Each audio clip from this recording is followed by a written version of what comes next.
चलिए कपिल जी शुरू करेंगे आज के कार्यक्रम की गतिविधि का। देखिए, आज का कार्यक्रम जो हमारे माँ यमुना जी का जिस प्रकार का स्वरूप अभी निकल करके आया, हम सब ने देख लिया है। और माँ यमुना मोक्षदायिनी है। माँ यमुना हमें सिखाती है कि जीवन किस प्रकार से जीना है, किस प्रकार से कार्यक्रम करना है। माँ यमुना कर्म का प्रतीक है, जैसे माँ गंगा भक्ति का प्रतीक है, ऐसे शास्त्रों में वर्णित है कि माँ यमुना कर्म का प्रतीक है। ये हमें बताती है कि हमें अपना कर्म कैसे करना है। तो कर्म करने के लिए एक साक्षात जो जीता जागता उदाहरण है वो ये बाबा जी जो हमारे सामने बैठे हुए हैं, बाबा संजय गिरी जी महाराज। लगभग 2 साल पहले हम इनसे मिले, मैं इन्हें नहीं जानता था। इसी स्थान पर यहाँ पर हमने बाबा जी से प्रार्थना की कि बाबा जी आरती हो सकती है। बाबा जी ने कुछ सोचा, कुछ इधर उधर देखा, फिर बोला हो सकती है। तो जिस दिन इन्होंने बोला उससे अगले दिन तो आरती नहीं हुई। हमने फोन किया, आरती नहीं हुई। फिर उसके अगले दिन से आरती शुरू हो गई और वो आरती ऐसी शुरू हुई कि आज तक वो आरती रुकी नहीं है।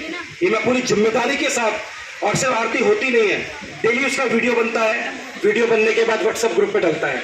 ये नहीं कर पाते तो इनका सुपुत्र, इनके पुत्र, इनके कार्यकर्ता, इनके साथी करते हैं। कहना बहुत आसान है, ऐसा कर लो, वैसा कर लो, ये देख लो, वो देख लो, परंतु जब हम खुद साक्षात किसी काम को करते हैं तब हमें पता चलता है कि कैसे उस काम को करना है। जैसे मैंने कहा माँ यमुना कर्म का प्रतीक है, ऐसे बाबा जी ने केवल बोल करके नहीं, इस बात को जी करके, साकार करके दिखाया है कि 2 वर्षों से लगातार दिन रात माँ यमुना जी की आरती की है। और केवल यहाँ आरती नहीं हुई, इनकी प्रेरणा से आज लगभग दिल्ली में 10 स्थानों पर माँ यमुना जी की आरती, आप पल्ला बख्तावरपुर से शुरू करें, उसके बाद जीटी करनाल रोड पर आ जाए, उसके बाद यहाँ पर आरती होती है।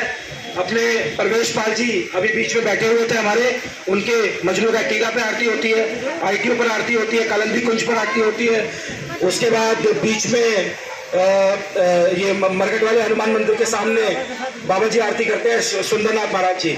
ऐसे गोविंदपुरी कालका जी में मैं रहता हूँ, वहाँ आरती होती है। तो ऐसे लगभग 10 स्थानों पर आरती और 3 महाआरती के कार्यक्रम, आप स्वयं उनमें रहे तो 3 महाआरती। आज दिल्ली में माँ यमुना जी के प्रति एक संवेदनशील माहौल बना है, लोगों में जागृति आई है।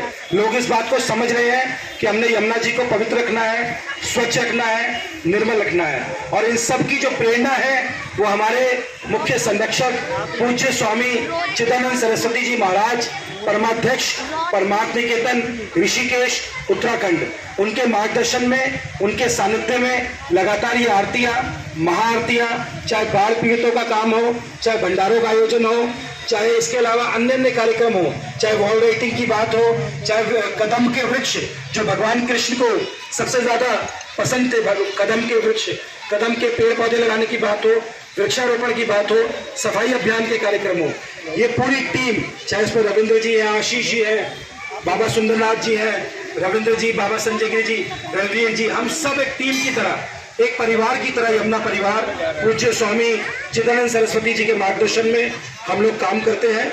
और प्रशासन के साथ मिल करके हमारे सभी कार्यक्रमों को हम खुलकर, खुले मन से, चाहे उसमें हमें दिल्ली पुलिस का सहयोग मिलता है, हमें मीडिया का सहयोग मिलता है, हमें भारत सरकार का सहयोग मिलता है, और कहीं कहीं दिल्ली सरकार का भी हमें सहयोग मिलता है। हम सभी को साथ लेकर के माँ यमुना जी के इस कार्य को आगे बढ़ा रहे हैं। बाकी माँ यमुना की इच्छा है वो कब तक हमसे इस कार्य को कराती हैं।